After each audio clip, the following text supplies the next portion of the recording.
Welcome to the Opinionation Podcast, where free speech, opinions, and original thought still matter in America. Good evening, fans and followers. This is your host, King Daddy, coming at you from the Taj Matini in beautiful Charlotte, North Carolina. You know, I love words. Obviously, because I spend most of my time speaking for a living, I have really become accustomed to liking words.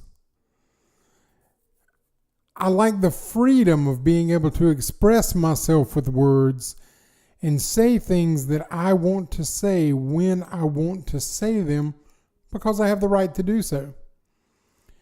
But let's look back for a minute. You know, my favorite words that I like to use are to my wife. I like to tell her that I love her. I like to tell her why I love her. I like to write notes using my words describing to her why I love her. She gets one in her lunchbox every day. And I don't give a shit if you think I'm a sappy motherfucker or not. That's fine. But I love her. As far as I'm concerned, she is a sacred queen of the universe. And I like to use as many words as I can think of to let her know how awesome I think it is that she loves me. But I also like to use my words to tell people to fuck off. I like to use my words to express myself when someone makes me angry. I like to use my words to express myself when someone has an opinion that differs from mine. I like dialogue. I like a good movie. Now, don't get me wrong. I love the Transformers and all the Marvel movies and some of the DC movies and the action. Love those.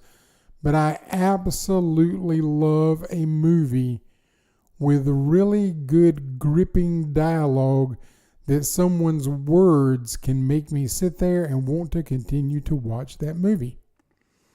Anybody can watch a movie with nonstop action and people blowing shit up and cars going fast, but to sit there and listen and watch a movie where the words coming out of the actor's mouth captivates you to the point where you are sad at the end of that 2 hours to get up out of your seat and to leave that theater because it has meant something to you. When you can watch a movie and it makes you laugh, and it makes you cry, and it makes you feel some form of emotion for the character, whether you love them or you hate them, not because that they have been a hero or an antagonist, but because they have used dialogue and expression to make you believe that they were that character, because words are powerful. The words that we speak have so much meaning.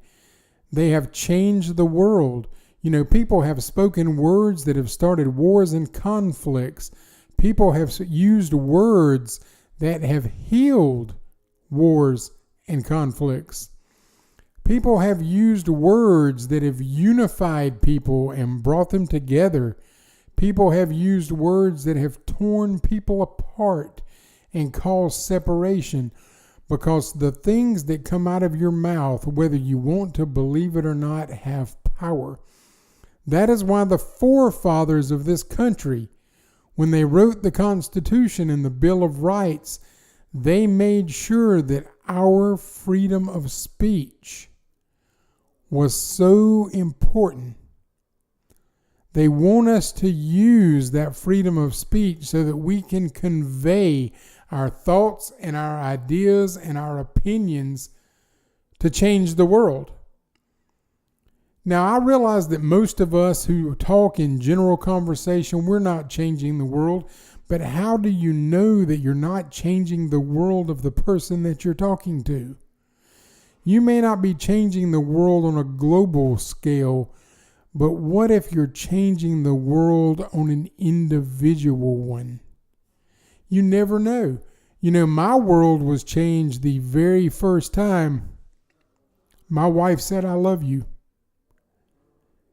It absolutely changed everything in the perspective of how I thought and how I felt and how I acted, because there was another human being out there who could look at my warped sense of humor, my fucked up way of doing things, my mouthiness, my grouchiness, and my over-opinionated self, and still tell me they love me. That is power. It is also just as much power if you're doing everything in the world that you can to make a difference, and somebody looks at you and tells you that it's not enough. Because words are a power within themselves. I'm using words right now to convey my thoughts and to talk to you about words. I have used my words on podcasts in the past to tell you how I felt about certain subjects, because using the terms and phrases and wording that I chose to use as a descriptive for how I felt about those things, it matters, especially when I'm talking into this microphone and you can't see my facial expression and you can't see my hand gestures as I'm talking to the air.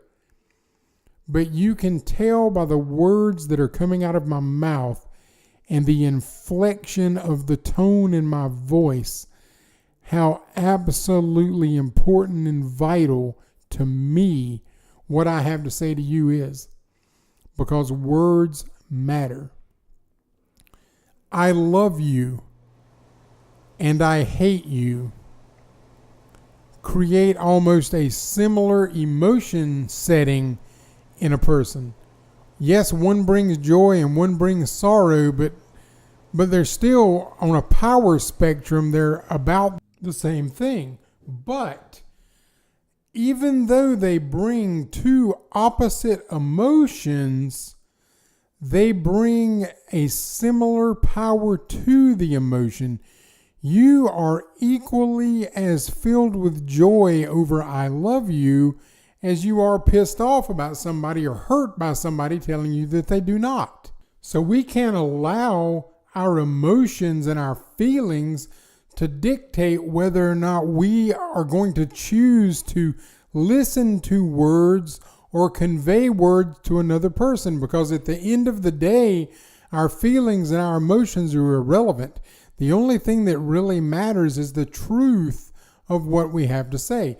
Now, there's a fine line there, because, there are people who do get so emotionally wrought, and I have done this in anger myself, that you get so emotionally wrought up over something that you say something that you normally would not say, and you attribute that to being something that you did not mean. But in fact, you really did mean it. But if you were thinking more logically, you just would not have said it. And there is one of the reasons why you have to be careful about allowing your emotions to control the words that come out of your mouth, because you will say something that you wanted to keep inside. There are reasons for trying to have discussions with a clear head, because people who do not have a clear head say dumb shit. And sometimes, even though you mean the dumb shit, and you may say very hurtful things, and you unequivocally believe those things, you didn't want the person that you said them to know how much you really meant that. Because once you put something out there, you can't take it back. Case in point, and I've brought this up on social media, and I may have brought this up before on the show before, and if I have, I apologize, but it's a very valid point that I would like to make. So, you have a celebrity. and they say something to someone, and all of a sudden it's all over the National Enquirer, it's all over the news, it's all over every TV program. Good Morning America's covering it, Entertainment Tonight's covering it. And all of a sudden that person comes back and they apologize and they say, I really didn't mean that. Yes, you did. You meant the absolute shit out of it. And what happened was your real feelings, because you were not controlling yourself at the time you were running your goddamn mouth. You said things that you really did mean, and now all of a sudden you're backpedaling and taking it back because not that you're sorry, but that you're busted. That is where most of your apologies come from. So remember, we have the freedom of words. We have the freedom of speech. We have the right to say whatever it is that we want to say. But remember, there are other people who are scrutinizing the words that come out of our mouth, and we better make sure that when we say it, we mean it, because you really can't take it back. There's no such thing as getting a do-over or taking it back. I have said hurtful things to my wife in an argument. And at the end of the argument, I told her, I'm sorry, I didn't mean to say that. I want a do-over. And I could just tell by the look on her face that she didn't believe shit that I was saying, because I had already pissed her off. I had already made a comment that I could not take back. Now, she has the right to forgive me, but I do not have the right to a do-over, because there's no such thing. You can't throw something into the universe and then expect to get it back, because it don't work that way. You toss it out there, it's out there. It's kind of like the internet. You know how if you post some shit on the internet or make some comments on Facebook, or if you Google some shit or whatever, that's out there forever. You may not ever see it again. None of your friends may not ever see it again. But let yourself ever get in trouble, and I guarantee you that the police department and the FBI can find it, because it don't go away. So you have to be careful with what you say, who you say it to, and make sure that when it comes out of your mouth, that regardless of who hears it later, that you meant to say it, and you're going to own the fact that you did. That's a huge problem with people in the whole freedom of speech thing. Everybody is afraid to own things that they say. I am not. If it comes out of my mouth, I'm going to go 8.75 out of 10.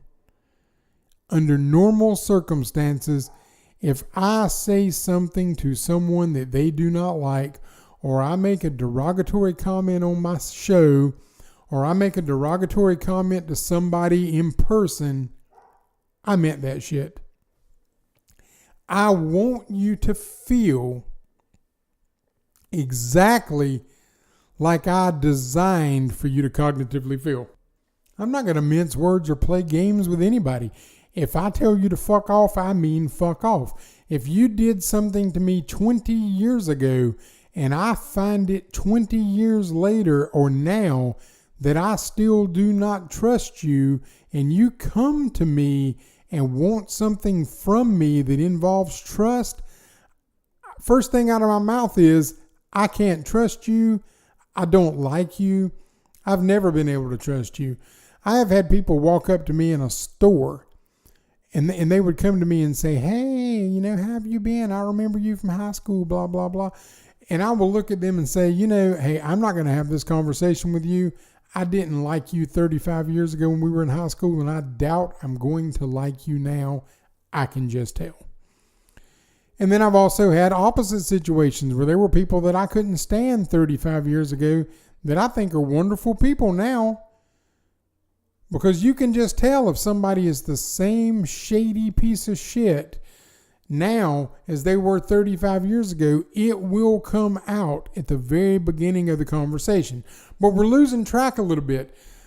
The bottom line is, the things that we say, the thoughts that we have, and our opinions are our rights to have. Nobody has the right to take those away from us. If it is of your opinion that this person did this and you don't like them for whatever, tell them. Don't try to make up an excuse. Don't try to worry about somebody's feelings. At the end of the day, who gives a shit how most people feel?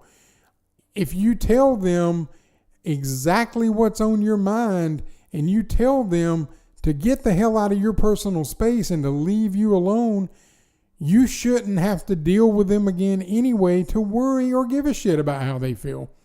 It's not your problem. It's their problem. Because you have exercised your right of freedom of speech to tell that person to leave you alone. And it's just like our opinions about politics, our opinions about religion. When you share those things with other people, now here's a shoe is on the other foot scenario. When you share your opinions about your religion and your political views to somebody else, they have the right to disagree with them and to tell you to be quiet and not bring that up again. And then you have the right to decide on whether or not you want to continue to have something to do with that person. And if you can't keep those thoughts and those opinions to yourself, then leave that person alone because they have told you that they did not want to hear it. That is one of the things that I have so much problem with. I have an issue with religious people coming up and knocking on your door. And then you go to the door and they start saying, okay, I'm so-and-so from such and such church. Do you mind if I talk to you today? And then you look at them and you say, no, I really don't want to, but you have a nice day.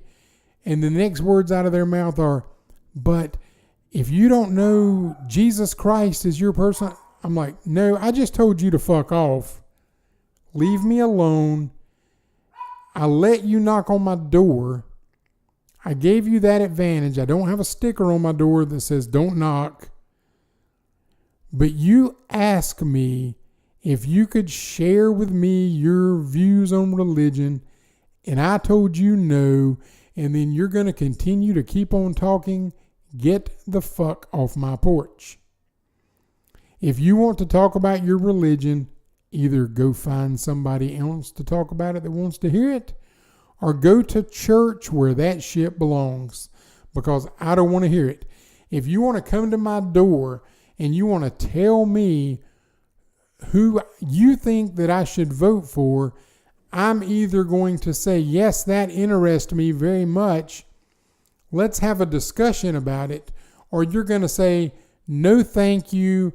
I've already decided who I was going to vote for. And they should immediately leave your porch. But people don't understand no. They don't understand words. So you have to be clear. And sometimes clarity comes with harshness.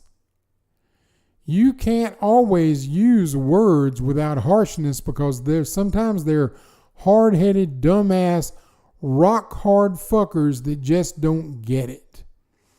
So use your words to tell those hard-headed pieces of shit to get off your goddamn porch, that you don't want to hear about their religion, you don't want to hear about their candidate, you don't want to buy a motherfucking magazine and get their kid off your fucking porch because you're not buying their cookie. Take them on. Another thing that I can't stand, but they have the right to do it, is for the people to stand right outside the door of a damn Walmart and they set up their table, and as you walk in and out to sit there and try to sell you something. I don't know what the hell Walmart is thinking that their customers want to be bothered, but guess what? You have just as much right to buy their product as you do to tell them no and your opinion about how you feel about them standing out there bothering you. You have the right to tell them. Now, I don't advise telling them to fuck off if they have children there, but you have the right to literally tell them, I don't think that you should be bothering people coming inside the store, because we are coming in this store to buy products. You don't need to be trying to sell us your product on the sidewalk. But what really sucks about this whole speech thing, and you knew I was going to get to it before it was over with. You knew I had to say it. You've seen all these dumbasses in the middle of the street screaming and raising hell and pitching fits and doing all the shit that they do. Well, those dumbasses have the right to do that too. That is the one thing about the freedom of speech and the freedom of expression that our forefathers so graciously gave us. Dumbasses have just as much right to use it as everybody else. They have the right to protest all this stuff that they want to protest. We have the right not to like it. We have the right to join them if we do. But as long as they're not destroying property or hurting other people, they have the right to protest. Now, I'm not going to get into the semantics of how I feel about if you're going to protest on a public street, do you need a fucking permit? Because that goes back, if you will go back to some of my earlier podcasts, I think the one I'm referring to is Make Government Great Again. The government has extended its boundaries to the point where they're going to issue you a permit to tell you that you can and cannot say something in the middle of a public road. That's a whole different story. That's a whole different scenario that we're not even going to get into here today. But where we are going to go is the fact that if you believe wholeheartedly in your right to use your freedom of speech and your freedom of expression to let people know whether you do or do not like the things that they say to you, remember that they have the exact same rights to do it as you. This is King Daddy for the Opinionation Podcast.